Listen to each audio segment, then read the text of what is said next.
Bonjour et bienvenue sur le podcast Découvrir les sciences védiques pour partager autour de l'astrologie Jyotish, du Vastu et de l'Ayurveda. Aujourd'hui, je suis trop contente parce qu'on est avec Justine. Bonjour Justine. Bonjour. Alors de Justine du coup aujourd'hui pour parler Ayurveda et naissance. Donc c'est génial. Est-ce que avant d'aborder ce sujet super intéressant, est-ce que tu pourrais te présenter pour nos auditeurs? Oui, bien sûr. Alors moi, c'est Justine du coup aussi. Je suis maman de 3 enfants qui ont bientôt 9 ans, 7 ans et 18 mois pour le petit dernier. Et je suis aussi professeure de yoga et doula. Donc j'accompagne les naissances, les femmes enceintes, aussi bien par le yoga que avec mon rôle de doula. Voilà, je suis en Haute-Loire et je pense qu'aujourd'hui, je vais vous parler plutôt de mon expérience sur ma dernière grossesse, puisque les 2 premières sont un peu plus anciennes et que j'avais pas forcément toutes les connaissances et notions que j'ai pu avoir pour cette dernière grossesse. Alors c'est génial parce que toi en plus du coup tu as ces deux visions, une grossesse un petit peu plus standard entre guillemets et puis une grossesse avec la vision de l'Ayurveda. Alors est-ce que tu peux du coup nous en dire un peu plus sur qu'est-ce qui s'est passé pour cette grossesse, qu'est-ce qui a changé, qu'est-ce que tu as appris pendant ce moment, ces 9 mois un peu magiques? Et ben, je dirais que ça a même commencé avant les fameux 9 mois. Ça a commencé avant même que la petite graine soit implantée. Il faut savoir que je voulais ce petit troisième depuis à peu près 4 ans. Je rêvais de ce bébé pour pour me sentir complète. En tout cas, c'est ce que je ressentais à cette époque. Et puis le papa était pas forcément chaud à ce moment-là, donc j'avais usé de tous mes charmes en vain.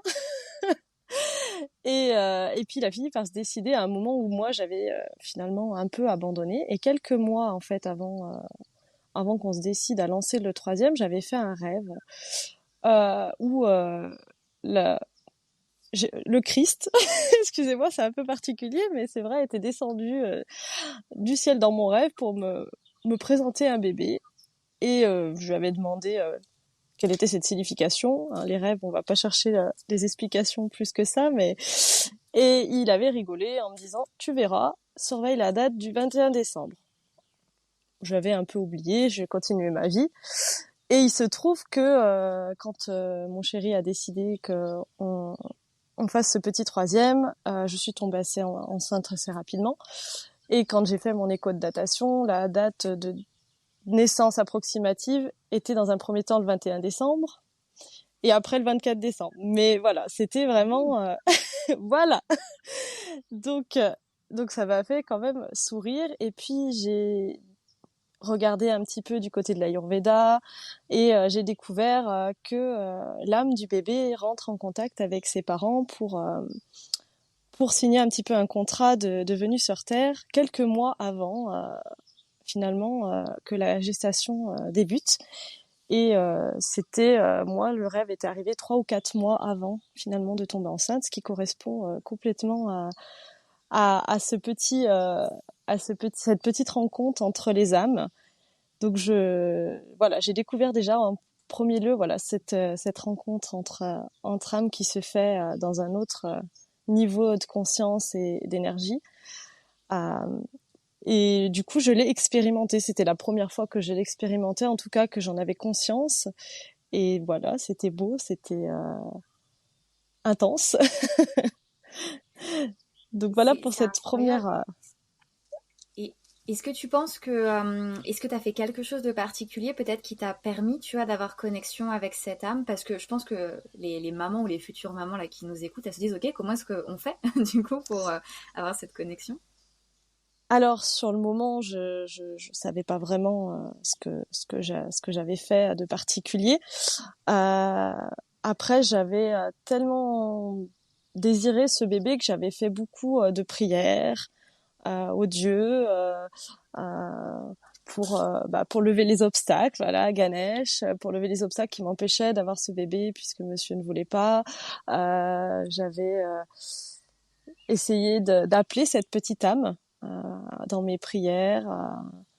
Petit bébé, si tu veux t'incarner, ben voilà, il va falloir aller voir ton papa parce que moi, moi je suis ok, c'est lui. Et voilà, c'est des choses toutes simples finalement dans les prières, avant d'aller me coucher, je posais une intention. À chaque nouvelle lune, je pouvais écrire aussi sur un petit papier mon désir d'avoir ce bébé. Et c'est des choses que j'invite mes futures mamans à faire. Alors souvent elles viennent me voir, elles sont déjà enceintes, mais quand elles me contactent avant dans un projet de préconception, c'est des choses que je les invite à faire. Quand le papa aussi est partant, et ben en plus c'est encore mieux. On peut faire des méditations où on essaye justement d'appeler cette âme qui désire peut-être venir compléter cette famille. Alors on peut avoir les messages par des rêves, on peut avoir les messages par des visions dans des méditations, on peut ne rien avoir aussi parce que on peut ne rien percevoir, mais ça ne veut pas dire qu'il ne se passe rien. Euh, donc juste, je pense, déposer son souhait, son vœu, son intention et avoir la foi. Alors des fois ça suffit pas parce que les petites âmes, c'est elles qui décident aussi, et c'est nos âmes à nous aussi qui décident du contrat. Donc parfois, ben les contrats, on se trouve un accord, et des fois, comme tout contrat, il n'y a pas d'accord qui se trouve. Donc voilà, les choses se passent dans le subtil. Donc quand on a une grande connexion, on peut capter des choses, et quand on a un peu plus de mal, c'est parfois un peu plus difficile. Ça aide de l'entraînement. Et moi, je l'ai pas fait exprès, donc je suis pas sûre que je sois une experte. J'ai pas un niveau où je maîtrise ce qui s'est passé. Mais j'invite tout le monde à essayer. Puis finalement, est-ce qu'on peut vraiment maîtriser ça? C'est un peu hors de notre contrôle aussi. C'est quelque chose Exactement. de divin. On peut tenter, essayer, prier, mais finalement, c'est aussi ça la magie. Mais C'est de se oui, dire, ok, oui, est-ce que je vais recevoir ce message? Et puis s'il n'y a pas de message, ça peut juste aussi venir comme ça et être tout aussi magique. exactement. Et puis des fois, les messages sont tellement subtils qu'on les capte pas et qu'ils sont là. Mm. C'est aussi ça. Là, moi, ça avait été quand même assez clair, mais sur le moment, c'était pas clair 3 à 4 mois avant, alors que mon mari était absolument contre. Enfin, je me suis dit, c'est quoi cette bêtise, quoi. Enfin, c'est bon, j'avais jusque dans mes rêves mon envie d'avoir un bébé, quoi. Et puis voilà, au moment où finalement j'ai lâché prise, où j'ai dit, bah stop, de toute façon, il veut pas, je veux pas aller divorcer pour avoir un bébé, ça a aucun sens, je veux faire une famille avec lui. On a déjà une famille ensemble, c'est soit j'agrandis ma famille avec lui, soit il y a pas d'autre enfant. Et finalement, c'est au moment où j'ai eu ce lâcher prise que les choses sont arrivées. Donc il y a aussi cette notion de lâcher prise qui est important. Des fois, on est tellement accroché à ce désir. Et moi, ça faisait 4 ans que je le harcelais. C'était carrément du harcèlement, donc on peut le dire. Je ne lâchais pas du tout prise. Et au moment où j'ai dit bon bah stop, voilà, c'est comme ça. J'ai 2 merveilleux enfants déjà, j'accepte. Euh, et ben voilà, là la magie a opéré. Alors je sais que c'est pas toujours facile parce que quand c'est un premier bébé qu'on désire et qui n'arrive pas, voilà, c'est autre chose, on est bien d'accord. Mais on peut, grâce au yoga, apprendre à avoir ce lâcher prise. On peut être aidé, être soutenu aussi dans ces étapes qui sont pas des étapes faciles. Parce que même quand on a d'autres enfants devant et qu'on en veut un autre, et ben c'est pas voilà, c'est pas toujours facile d'être dans le lâcher prise. Ouais, c'est vraiment pas évident. Alors moi, je fais le lien tout de suite avec l'astrologie, parce que c'est vrai que dans un thème, tu vois tout de suite s'il peut y avoir un blocage ou au contraire une propension à avoir plus d'enfants. Et c'est vrai que du coup, ce lâcher prise de se dire, bah ok, je vais juste mettre l'intention, parce que l'astrologie, les remèdes qui vont découler, ça va être des prières, des mantras, ça va être faire des offrandes, enfin, tout ce que tu as fait de façon très naturelle et intuitive sans passer par l'astrologie. Et finalement, en fait, c'est ça, c'est se dire, bah au travers de la prière et de l'offrande, bah, je lâche prise. Et peu importe après la façon dont on se dit qu'il y a un blocage, qu'on le voie visuellement parce que du coup l'enfant n'est pas là ou qu'on le Oui, voie au travers d'un thème, finalement se lâcher prise, c'est le cultiver et se dire bon bah ok, il y a ce blocage, comment est-ce que je fais pour arriver à avoir une acceptance de ça? Et c'est là où du coup après la magie opère. Et enfin oui. moi je trouve ça trop beau et c'est là où on se dit que finalement on a aussi peu de contrôle finalement sur ce qui nous Ben arrive. oui, et puis de toute façon la vie nous le rappelle souvent qu'on n'a pas le contrôle. Après avec l'Ayurveda, on accompagne aussi sur ces préconceptions. On conseille vraiment dans les 6 mois avant de lancer le bébé, de préparer aussi bien le père et la mère, de préparer le corps, de préparer l'esprit.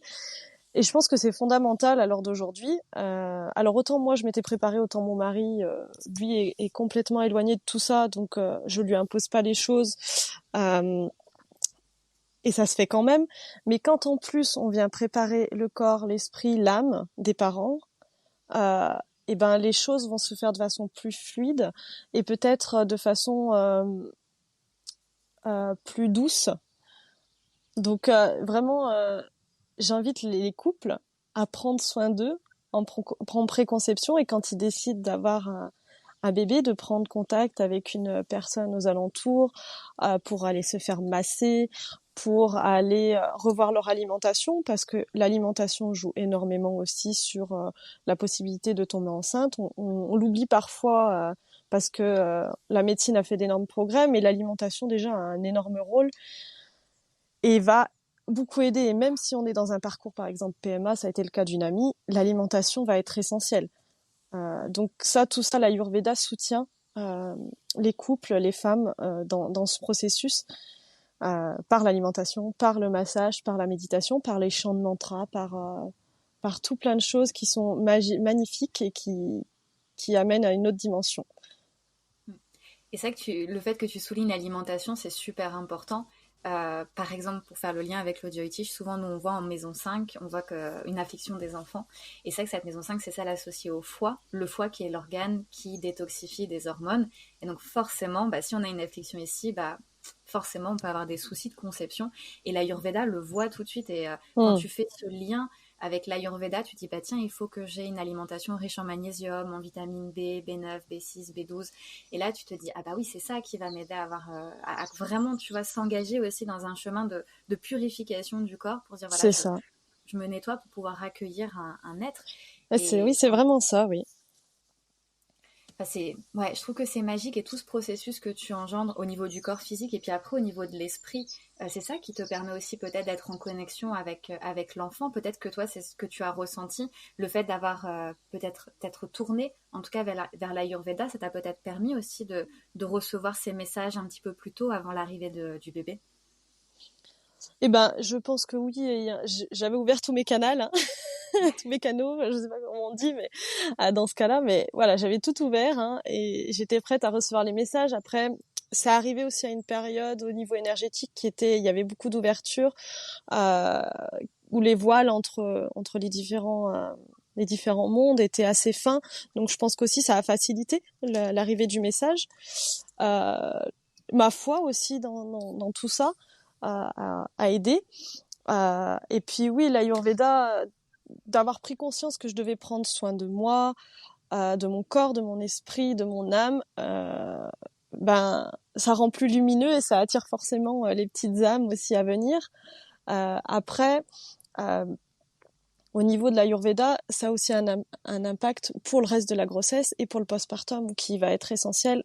Là où j'ai flanché, c'est que j'ai un peu moins pris soin de moi au niveau alimentaire pendant la grossesse. J'ai essayé, mais voilà, il y a des petits vieux démons qui sont venus se greffer, qui sont venus se greffer là, ou alors des méconnaissances, puisque je suis encore en apprentissage et qu'on apprend même toute la vie, et qui fait que j'ai fait certaines erreurs, qui fait que aujourd'hui je paye encore l'impact de mon postpartum, de ma grossesse, que j'avais certainement des problèmes aussi avant hein, au niveau alimentaire parce que tout n'était pas parfait et qui fait qu'aujourd'hui je fais du rattrapage maintenant, j'essaye de réparer les bêtises. Donc plus on va prendre soin de soi en amont, plus ça sera bénéfique pour soi enceinte, pour éviter tous les désagréments de la grossesse, en tout cas qui peuvent survenir, mais aussi prendre soin du bébé quand même qui est dans un processus de création et qui a besoin du maximum. Et il faut savoir que le corps est bien fait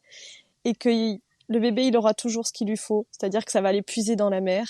Et du coup, par contre, ça va créer des carences chez la mère qui vont après se répercuter en postpartum. Et en postpartum, on sait à quel point c'est important de prendre soin de la mère parce que la fatigue est intense, parce que tous les bouleversements hormonaux sont intenses et que derrière, si elle a une carence, elle va le subir de plein fouet. Moi, je l'ai vécu et je le subis encore 18 mois après.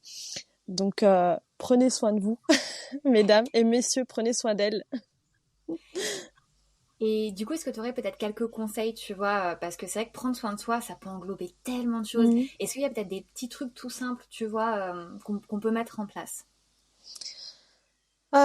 Et ben déjà, je pense qu'il faut revenir à une alimentation vivante.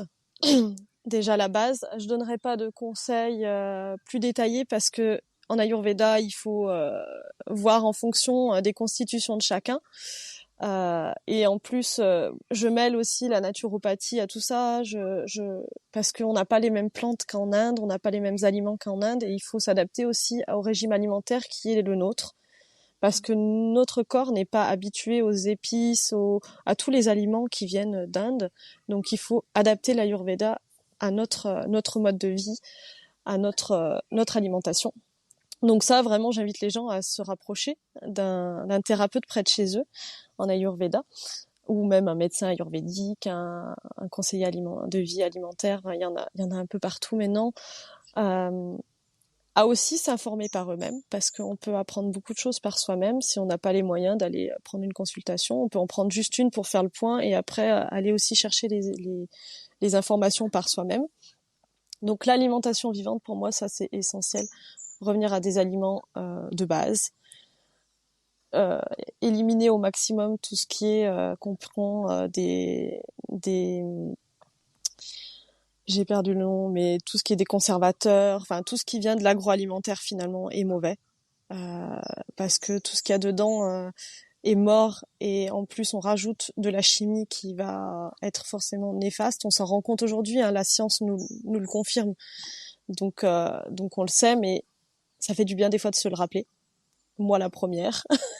Parce que le paquet de chips, le burger de temps en temps, et surtout quand on est enceinte et qu'on a des envies, c'est parfois difficile. Alors après, il faut savoir écouter ses envies. Ça va être aussi un bon indicateur, et suivre son intuition. Par contre, là où il faut doser, c'est que si j'ai envie d'un burger, de choses grasses, c'est peut-être parce que j'ai besoin de matières grasses, mais est-ce que j'ai besoin de ces mauvaises matières grasses? Voilà, c'est aller chercher les bonnes matières grasses plutôt que les mauvaises qui m'attirent parce que c'est la facilité, que je vois les pubs et que j'ai l'habitude. Aller aussi, une envie de sucré peut aussi être le signe d'un manque de protéines. Voilà, on a tendance à beaucoup parler de régime végétarien ou vegan. Ça peut être très bien, mais il faut que ça soit très bien équilibré. Moi, j'ai fait l'erreur de me lancer dans des régimes comme ça et de très mal les équilibrer et d'avoir manqué beaucoup de protéines. Et pendant la grossesse, c'est essentiel et ça va éviter certaines pathologies. Donc, il y a des médecins, un médecin aux États-Unis dont je n'ai plus le nom exact, ou alors, enfin, je suis pas sûre de prononcer correctement, le docteur Brower, je crois. Je suis pas sûre de la prononciation, mais au pire, on le notera en commentaire du podcast, qui a fait vraiment des études sur le manque de protéines. Et quand l'apport en protéines était suffisant, il y avait par exemple, il évitait les prééclampsies, des choses comme ça, qui sont quand même des pathologies lourdes euh, et qui vont avoir des conséquences pour la fin de grossesse et même tout au long de la grossesse. Bouger aussi. Tout ce qui va être mouvement dans le corps va être essentiel. Essentiel parce que le corps, il change pendant 9 mois et on a besoin de réadapter sa respiration, de faire de la place au bébé. Donc ça, le yoga est parfait pour ça. De vous y ramener du mouvement dans le bassin parce que le jour de l'accouchement, le mouvement, c'est ce qui va permettre à bébé de sortir le plus naturellement possible, avec le plus de facilité possible. Et plus on va avoir travaillé ça, plus ça sera facile le long des 9 mois et le jour J, mais aussi en postpartum. C'est vraiment, tout est lié. Donc vraiment, voilà, bouger, manger. Euh, alors après, il y a des personnes qui sont alitées, mais on peut quand même faire des exercices d'une certaine façon. Des exercices de respiration. On peut travailler aussi avec la visualisation, des petits mouvements allongés, juste pour garder des petits mouvements dans le corps. Ouais. Et c'est vrai que c'est important de noter parce que c'est des choses qui sont super simples. Enfin, c'est pas, ok, on va prendre 40 000 compléments alimentaires et puis, voilà, ça peut être des petites choses. Peut-être les cours de yoga prénatal, ça peut aussi être des outils super intéressants. Et puis la Tout à fait. respiration pour la Mm. relaxation, parce que le stress va jouer beaucoup, j'imagine, sur la grossesse. Ah bah énormément, hein. Le stress a un impact énorme sur la grossesse, énorme sur le bébé, parce que le bébé ressent tout ce que l'on ressent nous. Euh, Il y a une interaction qui est indéniable entre les deux. Donc tout ce que nous on ressent, lui va le ressentir. Donc si on ressent du stress, il ressent du stress. Et il y a de nombreuses études qui montrent qu'une grossesse à stress va avoir un impact sur le bébé, sur les pleurs à la naissance, sur les nuits. Donc plus on va être sereine, plus on va être détendu vis-à-vis de ça, plus ça va nous aider. Ce qui va beaucoup aider aussi, c'est de comprendre la grossesse, de comprendre l'accouchement, l'enfantement, parce que plus on connaît les choses, la connaissance c'est la liberté finalement, et du coup on lève les peurs. Il faut faire attention aussi aux peurs qu'il y a autour de nous, des gens qui sont autour de nous, parce que c'est voilà comme un fruit pourri à côté d'un autre fruit, ça se transmet. Donc on évite de s'entourer des personnes qui sont remplis de peur, ou alors du moins on apprend à se protéger de ça. Et ça, le yoga, la méditation va beaucoup nous aider, puisqu'on apprend à se recentrer, on apprend à revenir à l'intérieur et à se décharger de notre stress, et du coup à éviter que le stress des autres vienne aussi nous polluer. Mais c'est vrai que c'est très important de développer des qualités sadviques, ou en tout cas d'être entouré de Mmh. qualités sadviques quand on est enceinte, parce que forcément on est une éponge, encore une fois, donc, C'est ça. et bébé est une éponge aussi, donc Mmh. forcément on a vraiment besoin de cette douceur, de cet aspect plus lumineux. Et du coup, peut-être pour revenir toi à ton expérience de grossesse, qu'est-ce que tu as fait peut-être pour travailler sur ces peurs ou créer cette atmosphère lumineuse? Alors, faut savoir que moi j'avais désiré un accouchement à la maison et sans assistance médicale, ce qu'on appelle l'ANA, ou l'enfantement libre et autonome, que je préfère, qui est plus joli que enfantement non assisté, voilà. Donc je choisirais l'enfantement libre et autonome. Donc tout ça, il faut se préparer, il faut se libérer de certaines peurs, parce que dans notre monde, autour de la naissance, il y a beaucoup beaucoup de peurs. Euh, Certaines qui sont justifiées, certaines qui ne le sont pas forcément. Euh, et j'avais vraiment cet objectif d'accoucher à la maison, et malheureusement moi j'ai eu des petites complications en fin de grossesse qui fait que j'ai eu de la tension, j'ai eu de l'hypertension. Je fais le syndrome de la blouse blanche, donc dès que je mets un pied dans un hôpital, je monte à 19. Donc je vous explique pas, quand il me voyait arriver avec ma tension, il voulait plus me laisser sortir. Donc j'ai dû me battre aussi contre les médecins. Et ça a été un petit peu compliqué, ça a été très stressant parce qu'ils sont porteurs de beaucoup de stress. Donc j'ai dû bien me ramener, être sûre de moi quand même pour ne pas me mettre en danger, être sûre qu'il n'y avait pas de risque. Donc accepter tout ce qui était contrôles médicaux, prise de sang, tout ça, pour être sûre de moi qu'il n'y avait pas de prééclampsie. Euh, je contrôlais ma tension régulièrement pour voir à la maison si ça restait normal. À la maison, elle restait normale, elle avait tendance à être limite, mais ça c'est lié à mon alimentation, où j'ai eu pas des choses parfaites. Et du coup, j'ai beaucoup prié, j'ai beaucoup chanté certains mantras, notamment un que je chantais parce que je le trouvais beau, qui m'attirait, et que je passais mon temps à l'écouter et à le chanter. Voilà, je suis pas très bonne en chant, je ne connais pas les prononciations exactes. Je sais qu'elles sont importantes dans les mantras, mais j'ai chanté avec mon cœur, et finalement ça a suffi. Et c'était, j'ai regardé après, un mantra qui appelle un peu au miracle, à ce que nos réalisations se fassent. Et finalement, j'avais même pas regardé la signification, j'avais juste chanté intuitivement, écouté intuitivement ce mantra. Et il m'a apporté mon miracle, c'est que j'ai pu accoucher à la maison. Et je pense sincèrement que ça a aidé.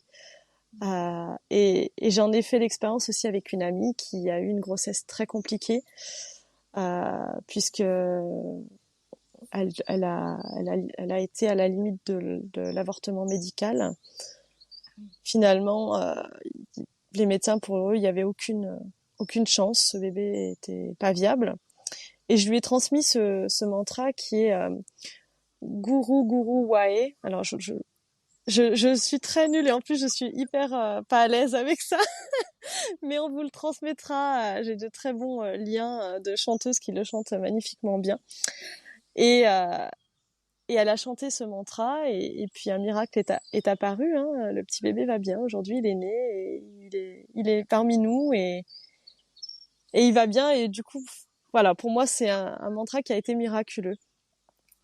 Donc, C'est incroyable. waouh. Moi, ça me met les larmes aux yeux et les frissons Oui. parce que je trouve que c'est tellement magique, tu vois, de te dire qu'en fait, comme ça, là, de but en blanc, la médecine peut te dire, bah non, en fait, le bébé est Mm, pas viable, c'est fini. Et t'es là avec quelque chose d'anodin, tu pourrais mm, croire anodin, tu vois, comme un mantra.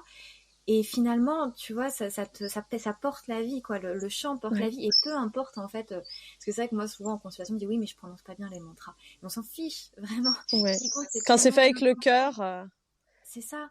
En fait, mm, je pense qu'on pourrait même dire n'importe quoi. Alors oui, les mots ont une signification, mais vraiment la signification, elle est surtout portée avant tout par le cœur. Donc même si mm, la prononciation, elle n'est pas parfaite, le message, et puis préalablement, toutes les personnes, des siècles et des siècles de chants de ce mantra portent l'énergie. Donc même si nous, on mm. ne prononce pas bien, il y a des milliers d'années, des milliards de personnes qui ont chanté ce mantra avant nous, qui du coup créent et gardent cette énergie vibratoire du mantra malgré le fait qu'on ne chante pas parfaitement. C'est ça. Mais là, vraiment, j'ai lu par après, hein, vraiment, même plusieurs mois après avoir accouché, là, j'avais mon petit livre de yoga prénatal et je lis que ce chant est un mantra qu'on vient chanter quand on a été mis au défi et qu'on veut on espère un miracle. Donc, en tout cas, dans le cas de mon ami, c'était vraiment ça. Et je lui ai dit, tu chantes Guru, Guru, Wahe, Guru. Et même si c'est pas bien chanté, je dis, tu mets en fond sonore, c'est pas grave. Mais je dis, de toute façon, t'as l'intention, t'as le cœur. Et moi, je me rappelle, j'allais donner mes cours de yoga et j'ai 45 minutes de route pour y aller. Et je mettais ma playlist de mantras, en fait, dans la voiture et je chantais, j'en pleurais. Enfin, je sentais qu'il se passait des choses en moi quand je chantais. Et puis bon, t'es dans la voiture, t'es toute seule, tu te soucies pas du regard des autres. Quand tu chantes, tu te dis pas est-ce que je le prononce bien.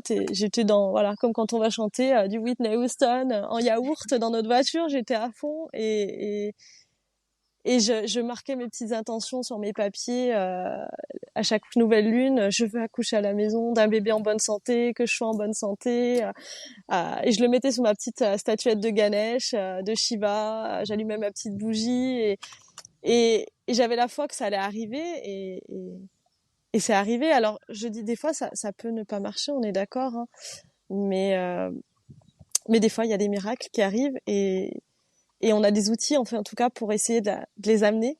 Donc, autant en profiter. C'est ça, on n'est pas maître de tout, mais on peut au moins cultiver cette foi de se dire qu'il y a quelque chose qui peut arriver, qu'un miracle peut arriver. Et ce que je note qui est super important, c'est aussi que dans tes affirmations, tu as été très clair. Tu vois, je veux un enfant en bonne santé, accoucher à la maison. Mm. Enfin, très clair. C'est vrai que des fois, on oublie, on dit je veux un enfant. Oui, d'accord. Mais Mm. c'est bien d'être très clair dans ces affirmations, de vraiment lister aussi voilà, les conditions, parce que l'univers, dans une certaine mesure, Bien est sûr. je pense, très enclin à nous aider dans tout ce qu'on a envie. Mais faut-il encore qu'on soit un petit peu clair dans ce qu'on veut aussi? Oui, parce que j'aurais pu très bien avoir mon bébé à la maison et que bah, ça se passe pas très bien, mais à la maison. Donc, j'ai quand même posé cette intention positive.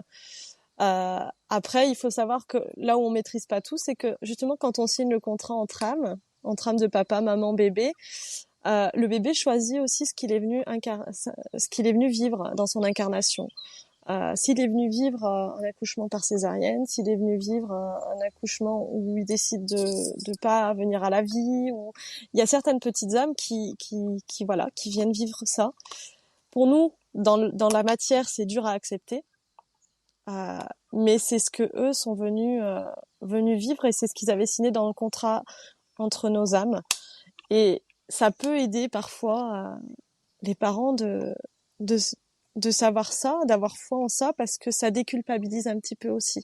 Parce qu'on s'en veut toujours, qu'est-ce que j'ai fait de mal, qu'est-ce que j'aurais pu faire mieux. Bah, peut-être que t'as tout fait très bien en fait, et que faut se souvenir que en tant que mère, quand on donne la vie, on donne la mort. C'est-à-dire que quand on met au monde un enfant, on lui donne forcément la mort. Un jour, il mourira. C'est juste qu'on ne sait pas à quel moment ça va arriver. Ça peut arriver instantanément, le jour de sa naissance, comme ça peut arriver dans 10 ans, et on l'espère dans 90 ans. Oui, Et on ne c'est sait un pas long si les enfants peuvent processus. nous trépasser ou non. C'est ça. C'est des choses qui sont inacceptables dans notre cœur, mais c'est pourtant la réalité de la vie et qu'il faut, quand je pense quand on tombe enceinte, quand on décide de faire un enfant, c'est un travail qu'on doit faire sur soi, de travailler en fait sur la mort en fait, de cette acceptation aussi qu'elle peut survenir aussi pour la mère. Euh, Il y a plein de choses pour éviter ça. On a fait d'énormes avancées, euh, mais n'empêche que les chiffres montrent qu'il y a toujours de la mortalité infantile et des mères. Et du coup, le travail sur cette acceptation est énorme et nous fait vivre les choses avec plus d'intensité et plus de vie, j'ai envie de dire. Oui, parce que quand on a accepté la mort, on accepte la vie aussi, Ouais. forcément. Et À partir on du moment l'accepte dans où sa globalité, Mm. dans toute sa fragilité, dans toutes ses dimensions. Et ça, c'est un travail que toi, tu as abordé personnellement pendant ta dernière grossesse? Oui, beaucoup, parce que le fait de choisir cet enfantement libre, euh, on passe notre temps à nous dire qu'on est folle et qu'on va mourir et qu'on va tuer notre bébé. Moi, j'ai eu ces mots de part de médecin parce qu'ils savaient pas que je voulais enfanter à la maison, mais le fait que ils m'ont demandé de faire un déclenchement en fait à la fin à cause de ma tension. Il n'y avait pas de signe de prééclampsie, tout allait bien, le bébé allait bien, tout le monde allait bien, mais ils avaient peur. Donc ils voulaient qu'il sorte. On était à presque 39 semaines, il pouvait sortir quoi, stop. Moi, j'étais pas d'accord avec ça, je voulais que ce soit lui qui choisisse sa venue au monde. Et, et surtout, on avait eu qu'une écho où j'ai senti qu'il cherchait une raison en fait de déclencher le médecin. Donc j'ai demandé des contrôles. On ne m'a pas écouté, on m'a harcelé et on m'a menacé, on m'a fait peur en me disant vous allez mourir, vous êtes folle, vous allez tuer votre enfant. Donc heureusement que j'avais fait ce travail parce que sinon, voilà, même comme ça a été dur. Mais ça a été un long processus parce que je me suis dit ok, Justine, tu vas accoucher à la maison, mais des choses peuvent arriver. C'est-à-dire que bébé peut arriver et ne pas respirer. Je savais ce qu'il fallait faire dans ce cas-là. J'étais très proche de l'hôpital, donc je pouvais aussi rejoindre l'hôpital très rapidement. Mon mari est pompier, ça aide aussi. Voilà. Mais même moi, je m'étais formée voilà, au geste finalement, à faire. Et puis, je savais que je pouvais suivre mon instinct. Mon instinct, que je me connectais à la femme sauvage, à toutes les femmes qui avaient enfanté depuis le début de l'humanité et que je saurais ce qu'il fallait faire à ce moment-là. Mais je savais que il restait une part de subtil que je ne maîtrisais pas et que peut-être ça pouvait advenir.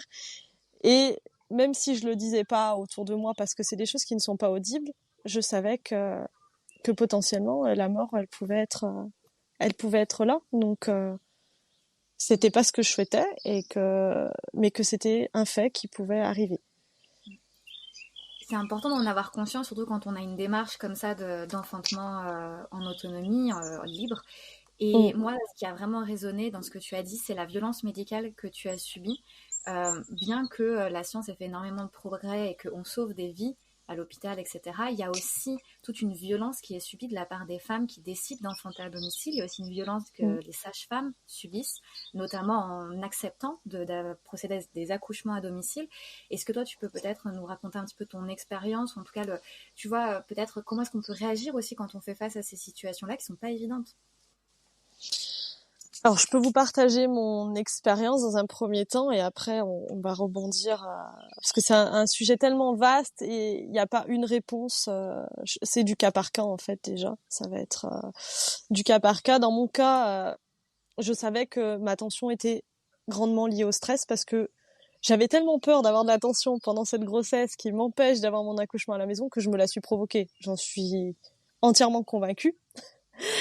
Euh, voilà, hein, le rôle du mental. Mais j'avais beau là sur travailler sur moi, là j'ai pas réussi à maîtriser ça. Donc forcément, j'ai attiré à moi ce que je craignais parce que j'y ai tellement pensé que je l'ai attiré à moi. Derrière, j'ai été prudente et j'ai accepté tout ce qui était vérification de prise de sang, vérification urinaire, voilà, parce que s'il y avait une prééclampsie, je sais que la prééclampsie est une pathologie où là il faut être à l'hôpital parce que euh, il faut sortir le bébé et sauver la maman pour sauver tout le monde. Donc voilà, il faut avoir connaissance des pathologies qui méritent ou là où on dit merci le médecin. Parce que je pense que la médecine a toute sa place, mais il faut qu'elle garde la bonne place. Ça, c'est mon opinion en tout cas. C'est-à-dire qu'un enfantement, les femmes savent faire. Le bébé sait naître, c'est lui qui se met au monde et avec l'aide de sa maman. Le corps sait faire. Du moment où on le laisse faire et du moment où on s'écoute et du moment où les mères aussi sont formées. C'est pas formées, mais disons qu'il faut réimplanter les bonnes idées dans la tête des femmes. On a implanté beaucoup de choses qui étaient négatives, donc il faut refaire tout un cheminement pour récupérer tout ce pouvoir. La médecine, elle a toute sa place du moment où il y a une pathologie, mais une vraie pathologie. 95% des grossesses sont normales. D'accord ? Donc il reste 5% de vraies pathologies qui méritent que la médecine soit là pour toutes ces femmes sans qui, par contre, la grossesse n'irait certainement pas à terme positivement. Donc, dans ce cas-là, pour moi, la médecine, je dis merci au monde d'avoir permis toutes ces évolutions de la médecine. Dans le reste des cas, c'est-à-dire 95% des cas, les choses devraient pouvoir se faire naturellement à la maison, à l'hôpital, peu importe. Mais c'est pas la réalité. La réalité, c'est que on vient tellement interférer en fait dans ce processus naturel que on crée des problèmes en fait. On va créer des problèmes qui vont en engendrer d'autres, qui va faire une petite cascade qui fait que les choses se passent pas bien et qu'on se dit oh mon Dieu, heureusement que j'étais à l'hôpital, sinon je serais morte et mon bébé serait mort et le médecin m'a sauvée. Décortiquons la naissance, tout ce qui s'est passé et voyons si vraiment vous auriez eu besoin du médecin si vous aviez été dans toutes les bonnes conditions. Il y a déjà ça. Dans mon cas, j'ai refusé le déclenchement parce que déjà je sentais. Je pense qu'il faut aussi écouter les mères. La médecine a tendance à ne pas écouter les mères. Je sais pas, on croit qu'elles sont shootées aux hormones et que du coup elles ont plus de raison. Elles ne sont plus raisonnables, elles ne sont plus sujettes à avoir une pensée intelligente. Moi, je savais que le travail était en préparation, je le sentais dans mon corps, je sentais que les contractions commençaient à arriver. Donc, quand il m'a dit le déclenchement et que j'ai dit non, j'ai dit par contre, je veux bien un contrôle pour qu'on soit sûr de ce que vous avez détecté, entre guillemets, parce que je pense que c'était surtout une excuse pour déclencher parce qu'ils avaient peur de ce qui pouvait se passer. Et je leur en veux pas, ils pensent bien faire. On m'a refusé. Par contre, quand mon mari a pris le téléphone et a dit stop, nous on a dit non au déclenchement. Par contre, on vous a demandé une écho de contrôle. Là, on lui a dit ah oui, pas de souci. À lui. Alors que ça faisait une semaine que moi je disais non, mais je voudrais un contrôle. Et moi, on me disait que j'étais folle. Voilà. Et à mon mari, on lui a dit pas de souci, avec une voix très douce et voilà. Donc voilà, je trouve que déjà il y a un problème dans la façon dont on prend les femmes et on les infantilise. Donc on avait ce rendez-vous de fixé et le processus de la naissance est quand même assez magique, c'est-à-dire que je m'étais mis dans la tête que je voulais que toutes les décorations de Noël soient installées pour sa naissance parce que comme ça c'était fait, voilà, j'étais tranquille. Et du coup, après que mon mari ait réussi à négocier l'échographie de contrôle, on savait qu'on avait rendez-vous, donc il avait négocié ça le mardi, on avait rendez-vous le jeudi. Le mercredi, il me dit c'est bon, détends-toi, plus personne va venir te stresser. J'avais fait une crise d'angoisse la veille parce que quand on vous dit que vous allez mourir et tuer votre bébé, ça a un impact forcément sur vous. Donc voilà. Donc j'avais fait une grosse crise d'angoisse et du coup c'est là où mon mari a pris le téléphone, il a dit stop là, il faut qu'ils arrêtent leurs conneries. Voilà, on n'a jamais dit non pour un suivi médical. Mais voilà, on n'est pas d'accord pour déclencher, c'est notre droit. C'est notre droit de refuser un déclenchement. Il n'y avait pas d'urgence vitale, donc tous les signes vitaux étaient bons. Le mercredi, il me dit on va aller faire le sapin, on va faire les décos de Noël, on fait tout ce qu'on a à faire. Comme ça va te faire du bien, ça te met toujours le baume au cœur, donc on va faire ça.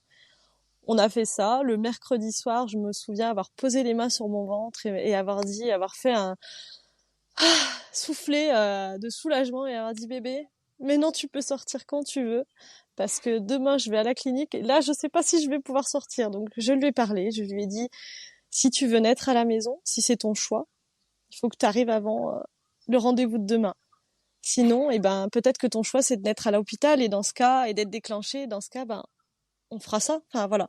Mais moi, j'ai pas la force demain de me battre encore. C'est trop intense et il y a des menaces et il y a les grands frères et grandes sœurs devant. Ils peuvent menacer de PM, de lancer la PMI sur notre dos. Enfin, voilà. Je me suis dit, voilà, j'ai plus cette force. Et puis, c'était beaucoup de stress que je savais qu'il pouvait l'impacter. Donc, voilà. Et la magie a fait effet puisque dans la nuit du mercredi à jeudi à 4 heures du matin, les contractions se sont déclenchées, les contractions de travail, la fissure de la poche des os, et tout s'est mis en route. Donc on a annulé le rendez-vous au médecin en lui disant que le travail avait commencé, qu'on ne viendrait pas. Et puis bébé est né à 4h30 de l'après-midi dans le salon, pas tout à fait, dans le WC. Et oui, voilà, il faut savoir qu'on peut accoucher dans les WC puisque c'est une zone d'intimité et que pour l'accouchement on a besoin d'intimité et le cerveau pour lui les toilettes c'est une zone intime donc pour lui il est bien et c'est aussi une position idéale au niveau des sphincters pour relâcher donc Et ça, c'est voilà important de noter la naissance physiologique aussi, elle est importante. Naître allongé, en tout cas donner vie allongée, c'est pas forcément au plus adapté au corps. il faut imaginer que quand on est allongé, on demande au bébé de monter un toboggan au lieu de le descendre. Tout simplement, est-ce que ça nous paraît facile? Voilà. Voilà. Et d'un point de vue physiologique, il y a aussi l'aberration qu'on demande, on a souvent dans ce cas-là des poussées dirigées. Et les poussées dirigées vont avoir un impact non négligeable sur les périnées. Donc après, on s'étonne que les femmes soient obligées de faire des rééducations, de faire des opérations pour sauver leur périnée. Voilà, ramenons la physiologie dans les accouchements, dans les enfantements, et on sauvera aussi des périnées. En tout cas, moi, ce que je trouve beau avec ton histoire, c'est que il y a vraiment eu cette connexion avec ton enfant. T'as pu lui passer le message de lui dire, écoute, là, j'étais vraiment stressée. Il faut qu'on fasse une action ensemble. Et il y a vraiment une sorte de coopération, tu vois, qui s'est faite d'âme à âme, d'enfant à maman. Et je trouve ça super. Enfin, c'est magnifique, tu vois, comme histoire. Et ça donne aussi de l'espoir déjà de dire aussi aux mamans que papa doit être présent aussi. Mm.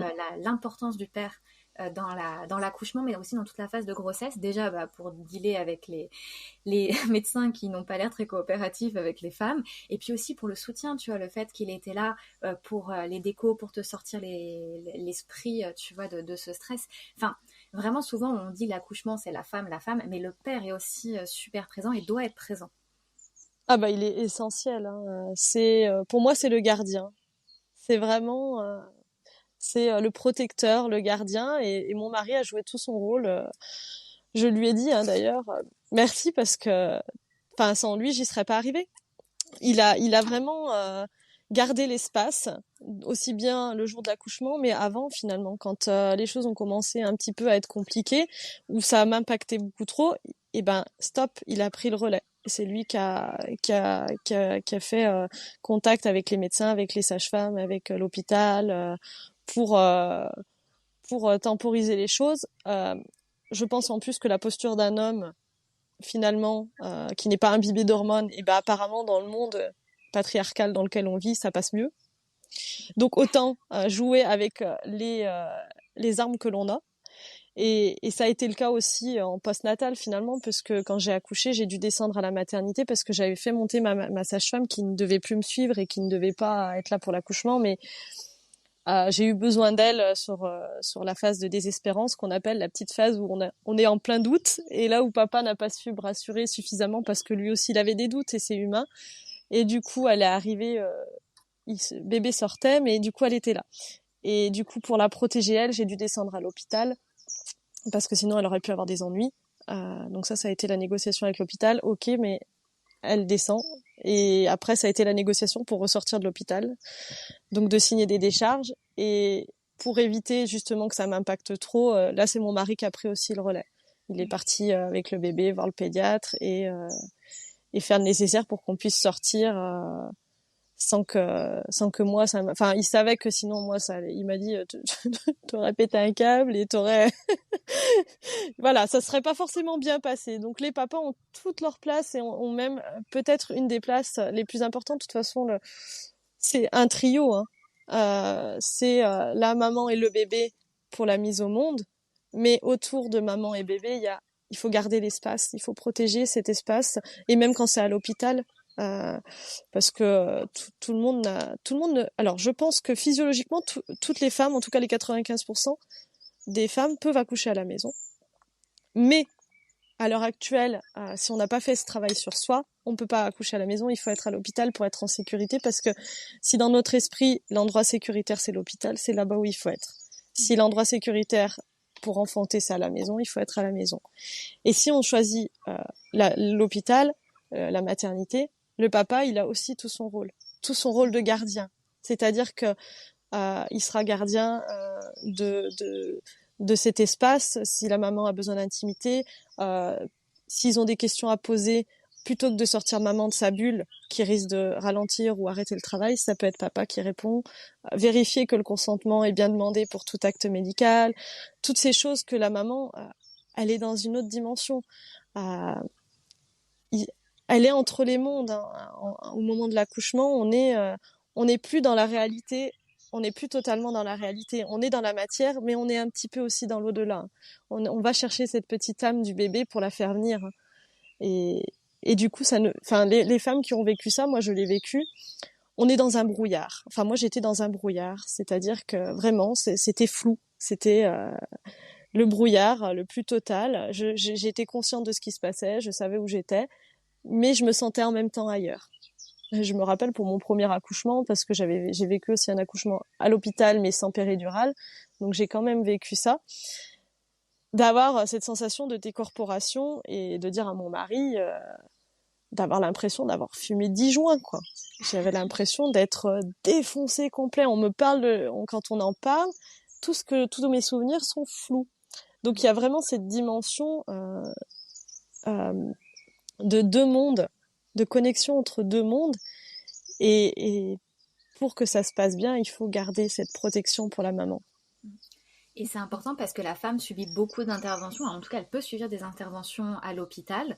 Alors, j'ai pas les noms en tête, mais on peut subir quand même des interventions assez violentes qui peuvent avoir des conséquences. Et si la femme n'a pas l'esprit clair, enfin voilà. Alors, je sais plus comment ça s'appelle exactement, mais il y a une déchirure, tu sais, qu'on peut faire. L'épisiotomie? Voilà, l'épisiotomie.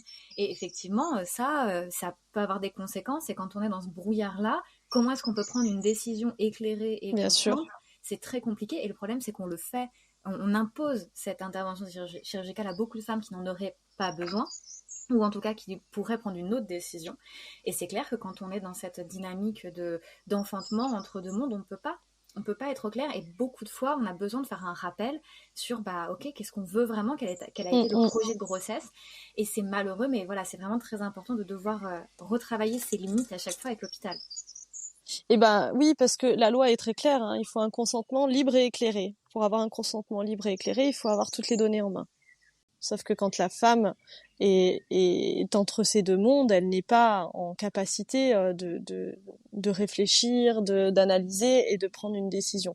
Elle a donné ses volontés au papa, ou c'est noté dans un projet de naissance. Donc le papa, le gardien, est totalement apte à dire ce qu'il faut. Bien sûr, ça, on éloigne toutes les pathologies où il faut agir en urgence pour sauver la vie de maman ou du bébé. Je parle de choses où là, les choses peuvent être fait si on ramène la physiologie. Par exemple, une épisiotomie, elle peut être évitée si on laisse la maman prendre une autre position, se mettre dans une position un peu plus physio, où il y a un peu plus la gravité qui va faire son effet, se mettre debout, se mettre à quatre pattes, voilà, d'une autre façon.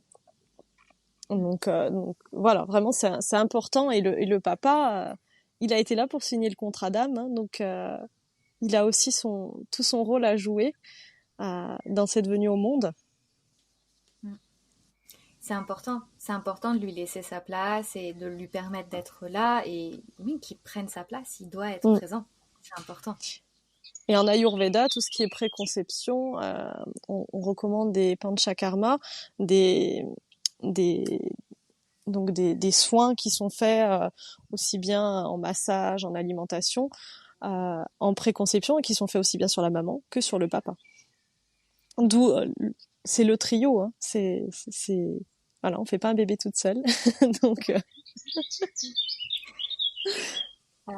Donc, je pense qu'on a quand même bien décortiqué ce sujet de l'Ayurveda, de la naissance. Peut-être, est-ce que toi, il y aurait quelque chose que tu voudrais rajouter en plus par rapport à cette connexion que tu as eue avec bébé ou par rapport à l'Ayurveda et l'accouchement?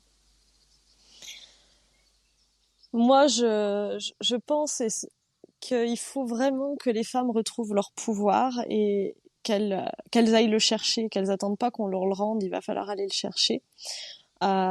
L'Ayurveda est une très belle médecine pour apprendre à se connaître et du coup apprendre à prendre soin de soi,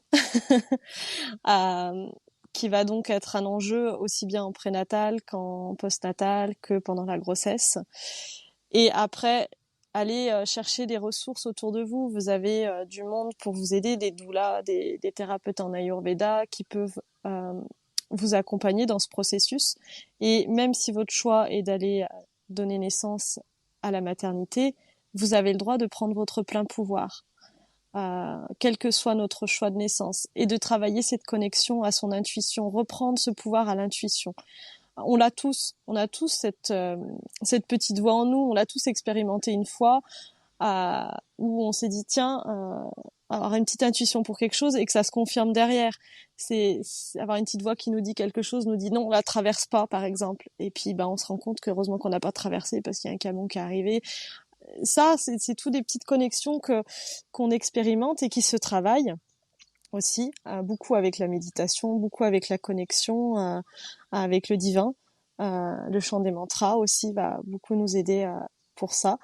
Et avec bébé, là, je trouve que la grossesse est un moment idéal pour le travailler, parce qu'on a un lien tellement particulier en tant que femme on peut parler à ce bébé, moi je fais dans les mamans que j'accompagne, si elles le souhaitent, je fais des connexions d'âme avec les bébés. On fait une méditation où on se connecte à l'âme du bébé et on lui demande s'il a des choses à nous dire. Nous, on lui dit si on a des choses à lui dire. Et il y a eu des belles choses. J'ai accompagné une maman de jumeaux qui était aussi une amie. Et, et puis, j'ai vu que son fils était prêt à naître. Sa fille était un petit peu, voilà, elle prenait son temps. Elle n'était pas prête à sortir tout de suite, donc lui, il attendait, il était sur les starting blocks. Et quand elle s'est décidée, je lui ai dit, moi je la voyais dans ma méditation, je la voyais faire des petits rebonds, tête en haut, tête en bas, faire des allers-retours. Et du coup, je lui dis, mais à mon avis, ta puce, elle risque d'arriver en siège. Hein. Tu verras, mais elle est pas bien sûre de comment elle veut descendre, quoi. Hein. Elle fait des allers-retours. Et oui, elle est arrivée. Le premier est sorti et elle est arrivée en siège derrière. Donc on peut voir, il faut faire confiance à ce qu'on ressent, à ce qu'on voit, à ce qu'on perçoit. Parfois, ça va être sous forme d'odeur, parfois, ça va être sous forme juste de couleur. Des fois, on va pas savoir ce que ça veut dire et on saura que après. Et c'est normal, mais c'est de l'entraînement. Et quand on arrive à le travailler pour une grossesse, c'est un peu magique quand même. C'est première communication. C'est magnifique. J'ai adoré en tout cas échanger avec toi. Et du coup, si nos auditeurs veulent peut-être être accompagnés par toi, du coup, pour une grossesse ou une pré-grossesse, est-ce qu'on peut te retrouver peut-être sur les réseaux sociaux, sur Internet? Oui, alors j'ai mon site qui est atmastudio.fr, donc tout attaché, ou sur Instagram ou Facebook, donc c'est Justine-atmastudio. Donc là, il n'y a pas de souci, je peux accompagner à distance ou orienter si la personne a besoin d'une doula sur place, orienter vers une collègue du coin. Donc avec grand plaisir. S'il y a besoin juste de faire des communications d'âme, de regarder au niveau de l'Ayurveda ce qu'on peut faire, avec grand plaisir.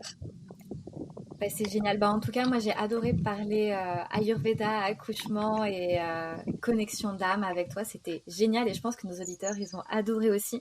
En tout cas, nous, on mettra tous les liens du coup en description avec les liens du coup aussi des docteurs et des mantras que tu as cités.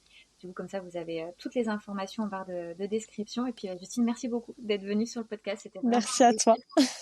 Et puis, peut-être à très bientôt. Mais oui, avec plaisir. Merci à toi de l'invitation. Merci.